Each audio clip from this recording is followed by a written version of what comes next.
So I just finished watching the new season. It is so funny and so charming. I think people are absolutely going to love it.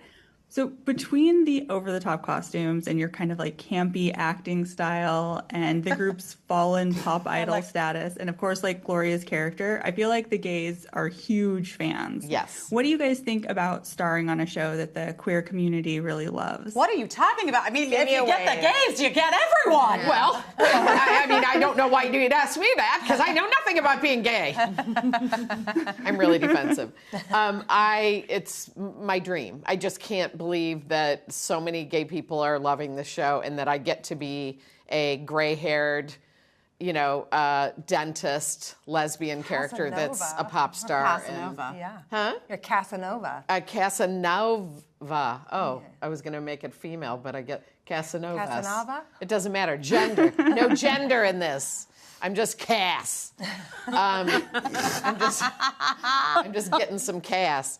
But it's been a true thrill to be able to not shy away from like that older women in all women when they're older still are alive and still want to, go find some fun, if you know what I mean. Yeah, I'm talking like a great aunt. I'm like, you know what I mean. The stuff.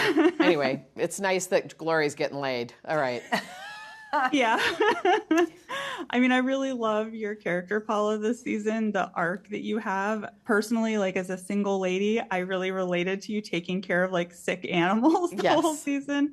And that spreadsheet of all the women you want to sleep with is such a hilarious, like running gag. It's so funny.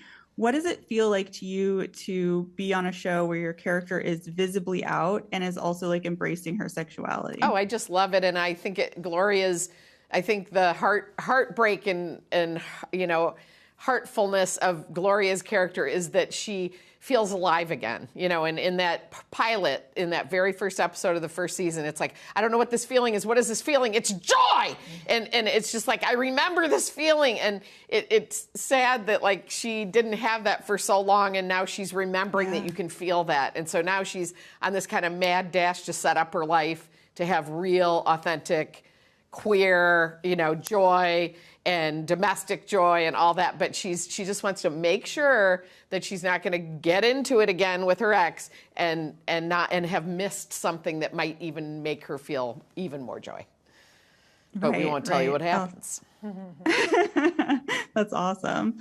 I mean, like you guys were saying, it is really refreshing to see women in their 40s and 50s being on screen, being like hot and hilarious. I feel like you don't get to see that a lot on TV these days. Yes.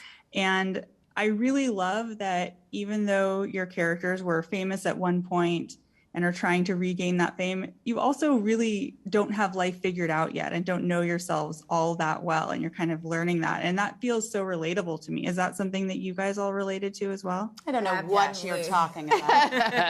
1000%. I'm grateful that there's something that I've been a part of making that makes me feel a little less crazy, as I try to navigate all that I don't know and haven't figured out about this business and the world and all those things. One thing I know for sure is that my greatest chance at joy is doing it with people that I love. Trying and failing and trying again with people I love is my greatest chance for any bit of joy. And so I'm grateful that this show is an example of that. It's an amazing thing to embrace the idea that, like, what if you don't have to have it figured out?